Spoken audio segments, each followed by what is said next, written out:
Hey guys, thanks for stopping by to watch my tutorial. I'm Brittany from R&R By Design, and today I'm going to show you how to create a light oak wood finish on any surface. That's right, any surface. This is going to be a faux wood finish. It can go on laminate furniture, say it's an IKEA furniture, even if it's metal. Even if, like, say you had a headboard that's a really dark cherry wood like you see a lot of people have, and you really don't want to strip that wood down to do that light oak finish, you can absolutely just do a faux wood finish and make it look very realistic with only using a few products. Now, I decided to do the light oak finish. I actually got the inspiration from Restoration Hardware's light oak.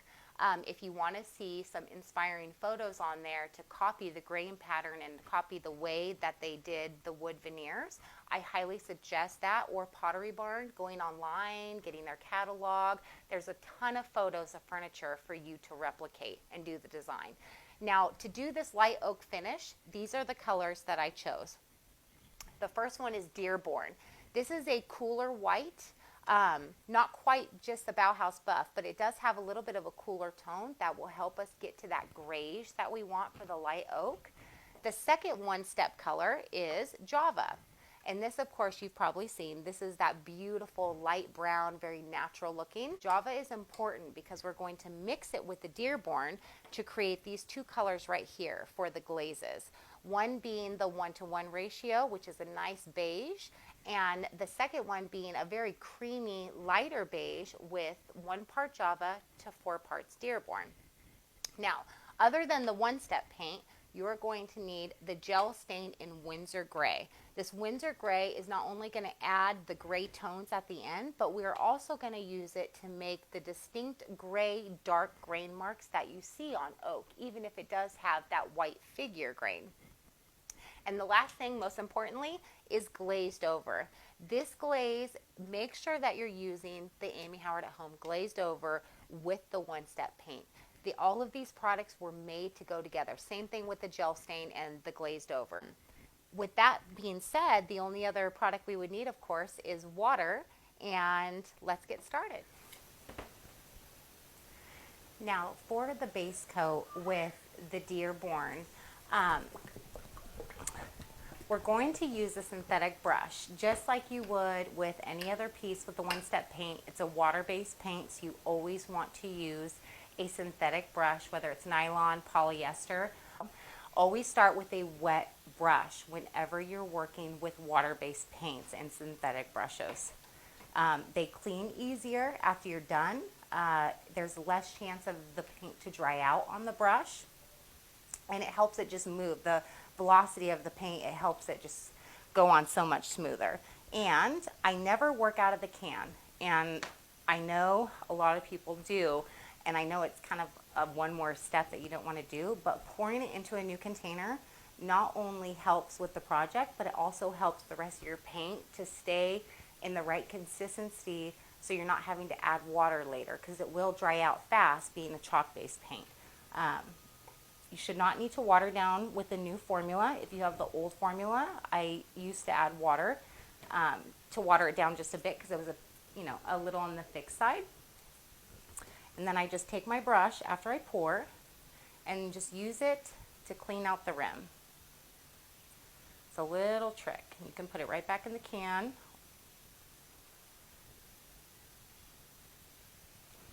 Just like so. Paint never dip past the halfway point. I know a lot of people also scrape across the edge like this to create or to prevent the paint drips. Don't do that. That's going to create more brush strokes for you because now you only have paint on half your brush. You always want to do it. I'll show you.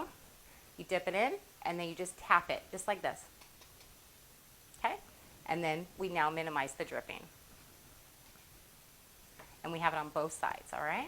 So we always start on the edges.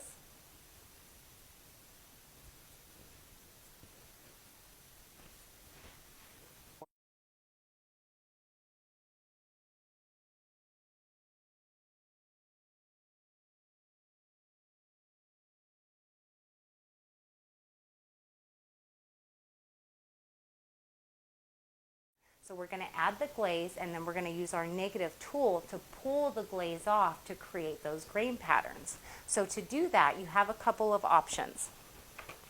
One of them being an actual graining comb. You can get these at most specialty stores, any faux finish store, online, probably Amazon. I think I did get these on Amazon.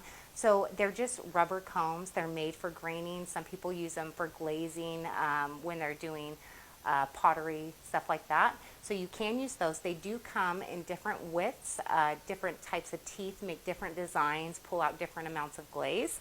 Or an even easier one is just go to Home Depot or Ace Hardware, and you'll find these in the tile section. And they're actually for tile, but they actually work perfect for the graining for the glaze. So you can actually find these absolutely anywhere. They're much easier to come by and find. And they also have the different teeth to make the different designs. One is steel wool. So this is, the rougher the steel wool or the more coarse it is, so this is a 3, and they go from 3 all the way to 4/0. The bigger the grain pattern will be. So if you do the 4/0 and the smoother steel wool, like we used to smooth it out, that's going to take off a lot of glaze, and you're not going to have a lot left behind. But if you use the more coarser ones when you do it, it's actually going to pull off and make lines just like you would in graining. So that is another option. Eraser, those small white erasers, you can actually use it for the actual grain pattern. If you take a X-Acto knife and you cut little slits inside to kind of take chunks out, you can actually create the grain pattern and use that to drag and pull away the glaze in the certain pattern. Now that our board is ready, now we're going to tape it off. And just so you know, you could do, let's just pretend that this is the side of a dresser.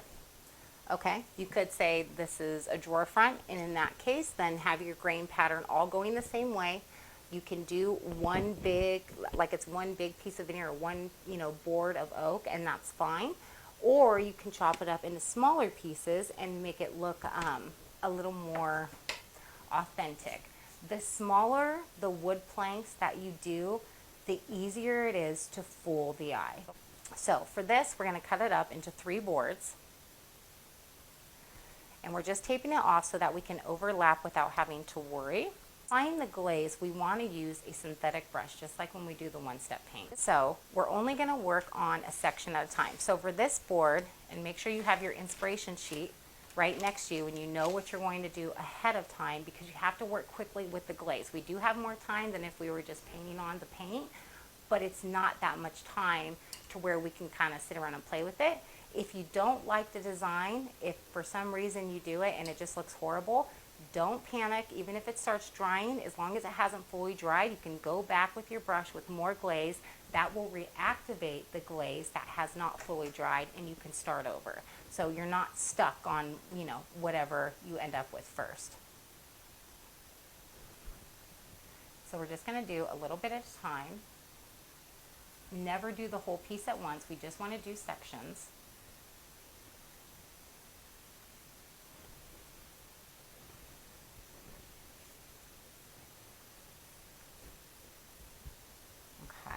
So once you have your glaze on there, we're going to do what's called stretching the glaze out, and we're going to thin it out. And the reason that we do that is because if I were to start trying to manipulate the glaze right now, it's going to puddle up on me, and it's not going to look very nice when I try to move it around and add some detail to it.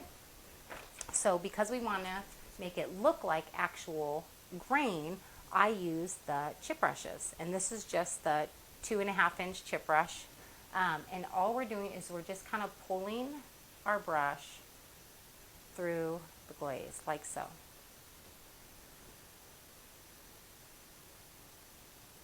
If they're a little wiggly, that's okay.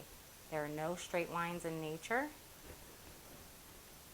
And once that is stretched out and looks good, this is when we have to kind of work quickly and know what we're doing.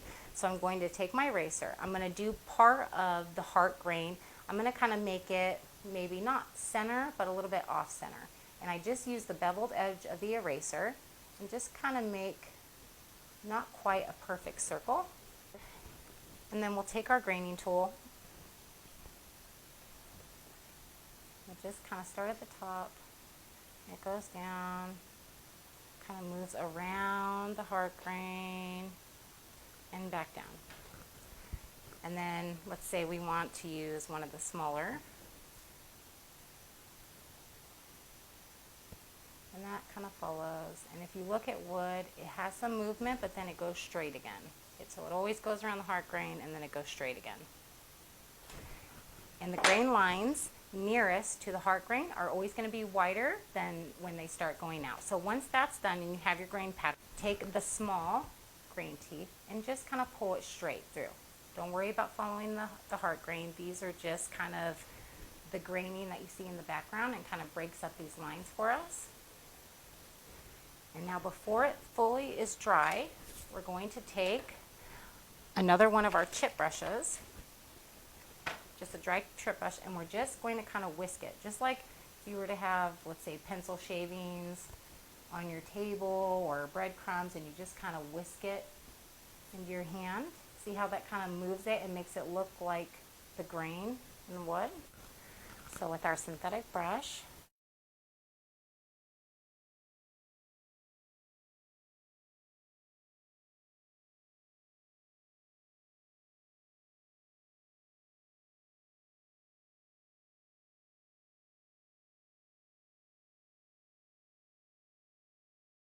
okay. So I'll show you with the steel wool. All right, we're just going to press it against the surface, edge right here. We'll just kind of pull it through. It doesn't have to be perfectly straight. Grains can be a little wavy, just like so. Perfect. And then we will take our other chip brush for whisking. Make sure it's nice, dry, fluffy. Just going to kind of whisk. See how it kind of whiskers all of those lines to make it look just like wood grain. I mean, that's starting to look like wood already, especially this side. After we do the overglaze and the toning, it's going to blow your mind.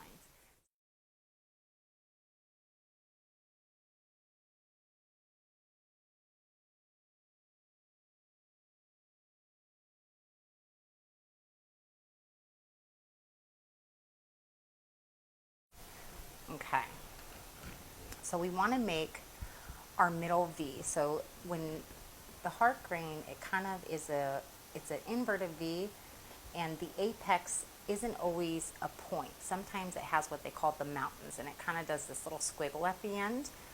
So I'll show you what I mean. So we could take the eraser tool. You can also take a dry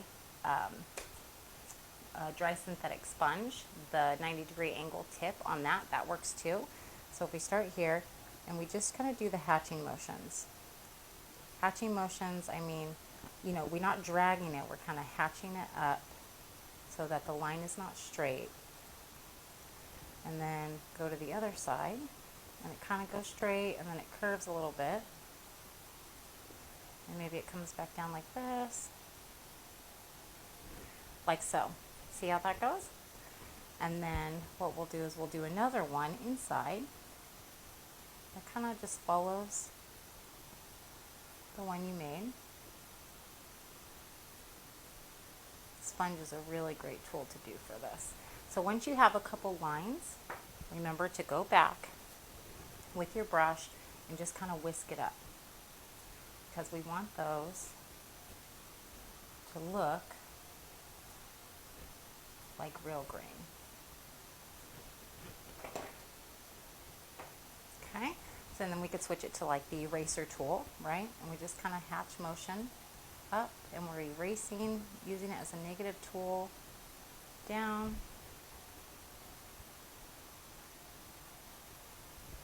You can see it's drying on me. So just do sections at a time, of course. And then we just kind of whisk those lines up. See that?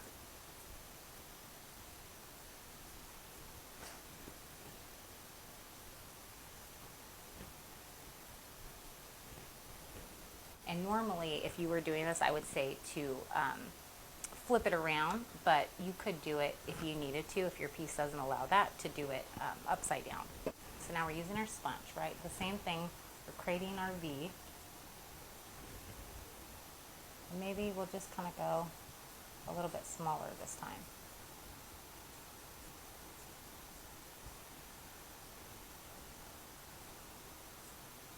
Oops. If you mess up, like I did there, you can let it be. All these little happy mistakes make it look more authentic anyways, because wood grain is never perfect. As long as your lines go to the edge, you're good. And then now we're going to take our chip brush and just kind of whisk it up. See how it kind of goes up like this towards the heart? Perfect. So we have our glaze here, and we're just going to dip our toothbrush, or you can use your old chip brush to do the fly specking. And I'll show you that the toothbrush kind of leaves smaller splatters, I feel like, a finer mist of splatters, versus the chip brush kind of does a lot of larger ones and a nice mix. So and just load up the tip of your brush, and we're just going to come just above the surface. We're just going to pull back on the bristles. See that? Now we don't want to have a lot of fine, so this is perfect. So once you have a splatter done, you're going to take your brush and you're just going to whisk it. See that? Just whisk it up. And we're just kind of like dragging that upwards to create those nice little grain lines. And just like with the toothbrush, right, you just run your finger to kind of splatter. Come closer, sometimes farther, just kind of mix it up because we want it to be very random. Take our brush, and we're just whisking, whisk. Remember, just like if you were to brush crumbs, whisk it down, whisk it up. Perfect.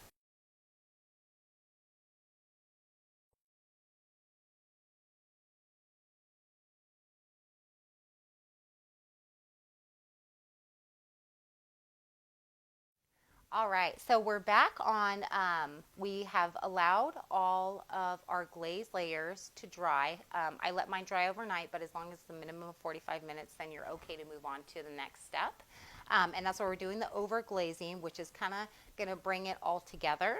And to do this, we're going to use to be 1 part Java to 4 parts Dearborn, okay? And that will give us a lighter color to go over. Now we do want this one to be a little more translucent, so we'll do the 1 part glaze to the paint, but then also do about 1.5 parts water. Not quite 2 parts, but about in between there. You want it to look a little more runny. We want it just to be a tiny bit more translucent, but not completely translucent. It is still going to be opaque, and that will give us our perfect color to go over. So once that's all nice and mixed up and ready to go, then we are going to take our nylon brush, and we're just going to brush it on sections at a time, whatever you can work. Make sure to cover the entire area lengthwise, because that's the way we're going to be pulling our brush. Or if you're doing the graining horizontally, then of course that's the way you would pull your brushes horizontally. So you want to follow the grain line, obviously. So just sections at a time that you can work on. And now we are going to take our chip brush. So instead of using the softer kind of chip brush, you could even use a smaller one like the 2-inch or 1.5 inch. So a little more rough on the rougher side, you know, little mangled chip brush here like you would use for dry brushing. And we're just going to drag that through. Don't worry if your lines are not perfectly straight.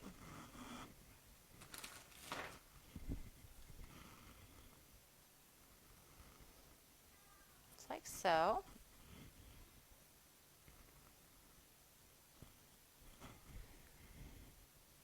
And once that looks good to you, you start seeing the background coming through, then we're going to do what's called flogging, and that's going to create those pores that you see on oak finishes. To do the flogging, you can use any brush that's springy. So the Maker Studio wedge brush is perfect for this. Mine just happens to be wet and is drying. You want to make sure that it's dry and it's nice and fluffy. That's the key, but any brush will do. So whether it's one of these big, synthetic nylon brushes, you see how it moves and it springs back when I move my wrist, or like a really cheap polyester brush. I think these are like $2 or something. As long as it has some movement, doesn't matter what it looks like. And just like before, we're hitting the heel of the brush onto the surface. At the same time, we're moving up with it, right? And we're kind of overlapping each one. And it's not as hard as it sounds. So watch how I do this. We're just hitting it and moving it up at the same time. And this creates those pores. Make sure to flip your brush so you don't redeposit the glaze. And I'm not hitting it gently. I'm kind of bouncing it on the surface as I go and just hitting the heel. You see how the paint's coming up right there? Now you could go over it again. Perfect. See if the So now, before this section dries, we're going to overlap. We're going to do it again and move on to the next section. Make sure you overlap just a tiny bit on that wet edge so that you don't have any lap marks. So mix it up. Make sure to remix your glaze. Slightly overlapping the first one. We take our chip brush again. We just drag it through.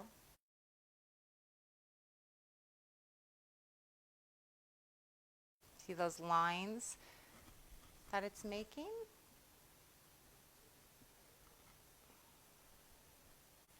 So let's say you use one of these, cheap polyester. Make sure it's cheap, because the cheaper they are, I feel like the more springy they are. We're just going to hit the brush while we move up, just like so. And then we're going to flip our brush.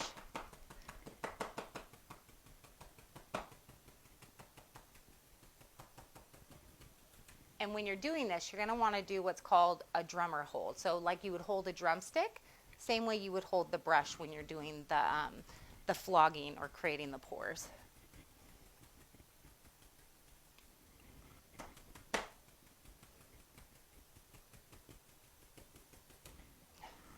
Looking awesome.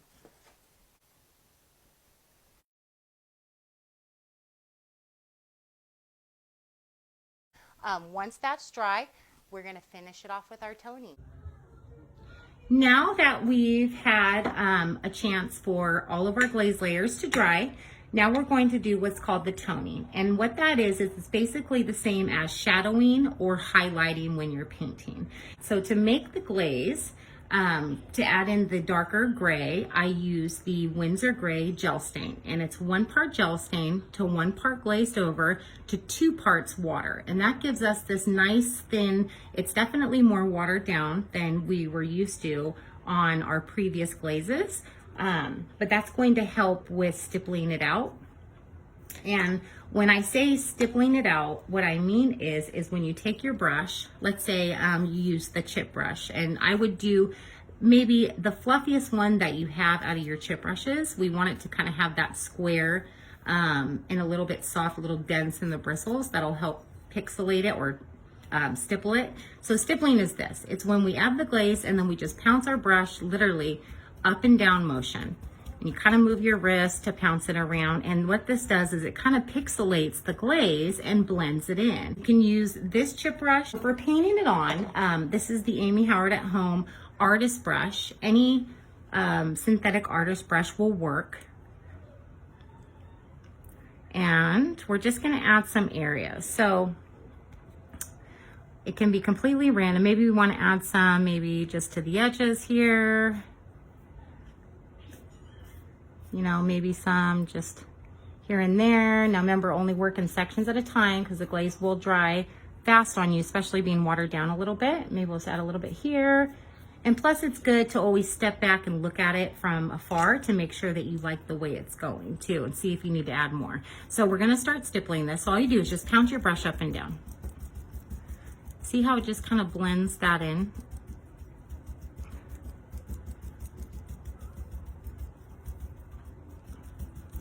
Up and down motion, turn your wrist. Now the more you sit and stipple at it, the finer the color is going to get. And then also with wood grain, you get the whisking motion. So at the end, I always just like to whisk my toned areas just to kind of give it a little bit of drag so it looks like the graining and the color changes on the wood. Perfect. So you see how this looks great right here. This kind of stands out a little bit too much. It just doesn't make sense. So what I would do then to fill that in is just kind of bring this together, kind of blend it in just a little bit more, and then maybe we'll go a little bit here. And remember, if you don't like the way it's looking, or you mess up, or maybe you just don't want it on there at all and change your mind, it's not a big deal. Just take a wet lint-free rag, wipe it away before it has a chance to fully dry, and you're good to go.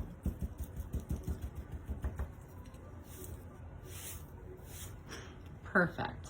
See how that just adds a little bit more depth to it? Now you could also take some of the Dearborn and make the same watered down glaze with the Dearborn to add some highlights if you wanted to. Maybe you wanted a little bit more white inside the V grain. Of course, I wouldn't spend this kind of time on the trim of a piece, or say the base, or the feet. I would spend this kind of time and go this length on maybe the top of the piece, like the tabletop or the drawer fronts of your dresser, something that's going to stand out and have a little bit more design element to it. That's where I would do the toning. All right, so now that we are done and the finish is on, I actually did two examples here because you can go both ways. I did one side with the matte sealer. It does have a tiny bit of a sheen to it, but it's definitely more matte than you would find like on a poly or a gloss finish. Or you can always top it with wax. My mineral beeswax is the least amount of sheen and it dries clear. So this will probably be the better choice if you wanted to go wax. But if you wanted to add a little bit more warmth, I recommend the light antiquing wax. Or if, let's say, you want a little bit more white, you want it to look a little more whitewashed, add the cerusine wax. What's great about this is if you decide to do the matte sealer and then change your mind later and want to add that decorative wax, you absolutely can. You can always put wax over matte sealer, but never the other way around. Wax is always the last step because anything you put on after, it will completely reject it and it won't adhere. So just remember that. On here, this side is done with the wax, this side is done with the matte sealer. You probably don't see much. Either one is a great choice. I would recommend, though, sealing the piece. And we always want to protect our decorative finish that we work so hard on. So that is the finish. I was going to show you how to apply it, but you know what? Amy has some amazing videos already on YouTube on her channel that shows you the difference in wax and matte sealer and how to apply it. And I highly recommend those if you want to see the best way to get this on your surface. And that's it, guys. Thank you so much for watching. Don't forget to hit that like button, and if you love this video, please give me some hearts. If you have any questions, leave them in the comment box below. You can find more of my tutorials and more of my sample pieces at my Facebook page or my Instagram page at R&R By Design, or visit my website, rrbydesign.com. Thank you so much for watching.